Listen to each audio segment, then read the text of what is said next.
That's the WhatsApp line. As the impact of the COVID-19 pandemic continues to affect us through 2021, South Africa faces economic contraction, plus minus 7%, and high levels of business risk. But, there are some positive signals that suggest businesses should be safe for now. So, how does the long-term view hold out these positive signs? Online for comment is guest lecturer, University of Stellenbosch Business School, Jason Hamilton. Jason, welcome. Thank you so much. Right, give us the good news. It's really nice to be able to do something that's positive. Tell us all about it. Yeah, I think there is definitely some positivity that we can start looking forward to. And I think the one thing that's a key takeaway is that many businesses have survived to this point. I think because of the stress we went through during 2020, we've got comfortable with dealing with the pandemic, although there's still a long path to follow.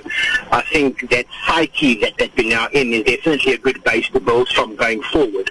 I also think if you're looking towards 2021, one of the green shoots or one of the positive signs we can look towards is that almost in every economy there's a relatively clear plan around what vaccination is going to look like. Although the programs being rolled out is definitely going to be a 2021 and 2022 exercise, which still means we're in for a very tough ride over the short term.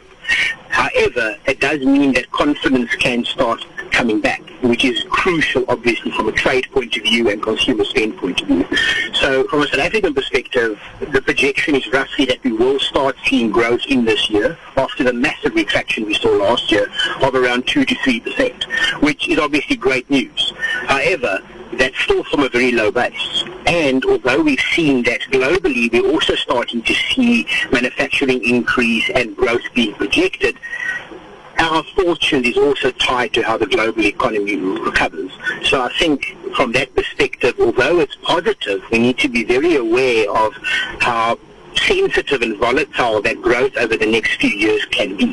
That being said, the growth trajectory, at least for South Africa, to recover to a pre-pandemic level is sort of a 5-year view, with the globe on average being about 2 years to recover. So I think we're lagging there, but it still means that if we look forward on a 5-year basis, we can start planning for that and then dealing with the short-term things as it comes across our path. Do you think that we've got used to dealing with COVID, or as much as a person can? I mean, I can remember when we had the first lockdown, we really hadn't a cooking clue what we were actually dealing with.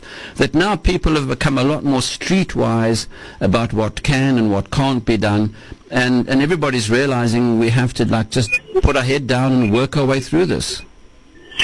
I think that's definitely the case, and I think this is where that consumer sentiment is going to come from around. And again, we have to be very clear that there's sort of a duality forming, and this is in all economies, around some businesses and individuals being very harshly impacted by the lockdowns, meaning not having less money than they had before or not having jobs.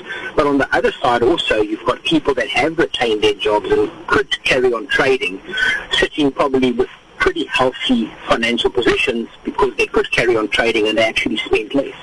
So that pent-up sort of economic or consumer spend, I think, is also something that will boost in during 21 because of that view that we've dealt with this last year. We know what lockdowns are, and we know how we can, for lack of a better word, hustle within those parameters to still be sustainable.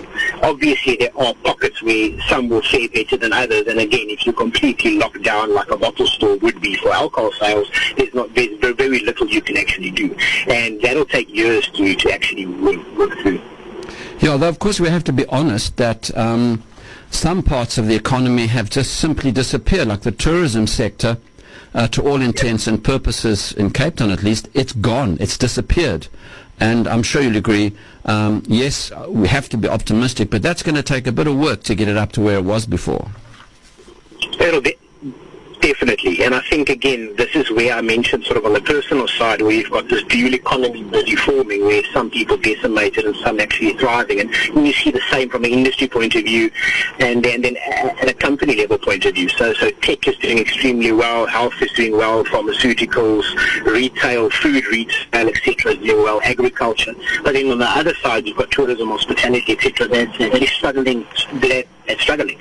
And again, to even now over the next 2 years, say, because I think we're in for probably a few waves or a few second, potentially even third and fourth waves, which means it's going to be a rough ride for hospitality or tourism specifically. It's going to need significant investment to get it at some level even just starting to recover.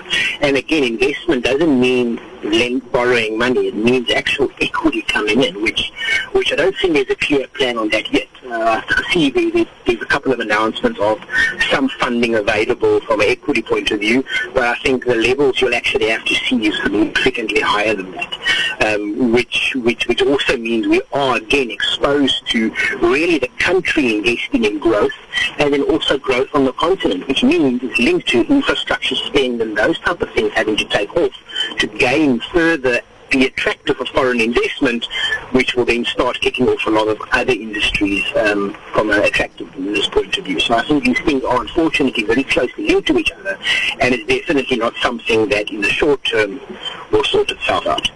Do you think what's absolutely critical is that some of the developed countries who've hoarded 4 times more vaccines than they need, that they are also going to have to come to the party, because the equation is this: if we don't get any vaccines and don't get better, they're not going to get better because they can't do business with anybody.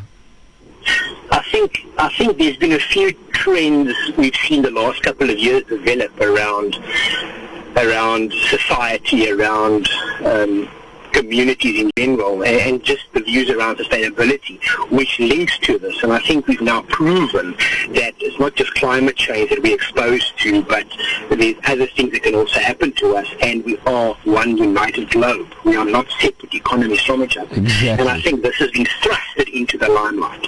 So I think from that perspective, yes, there's a lot of things on the agenda where developed economies need to work with developing economies, because no one can be left behind. I think that's reality. I think from a South African point of view, this is where we've taken a lot of leadership from an African Union point of view, but also then if you look at the Continental Free Trade Agreement that's come into effect, which is can be a program where that'll drive growth for the next 10 to 20 years from a continent perspective, but it gives Africa the ability to also then position itself as a united continent, increasing its negotiating power from a development point of view. And I think things like that puts us in a very interesting position to be able to negotiate some very good transactions for the continent, and then also obviously for individual countries. We've also seen a big focus from DFIs, specifically from the UK, very much focused on Africa. So I think there already we've seen that in the investment community, at least, or the development finance institutions, realize that investment in emerging economies is required, which again brings us back to that form of unity in investment. Absolutely. Jason Hamilton, guest lecturer, University of Stellenbosch Business School. Thanks for chatting to us. Stay safe.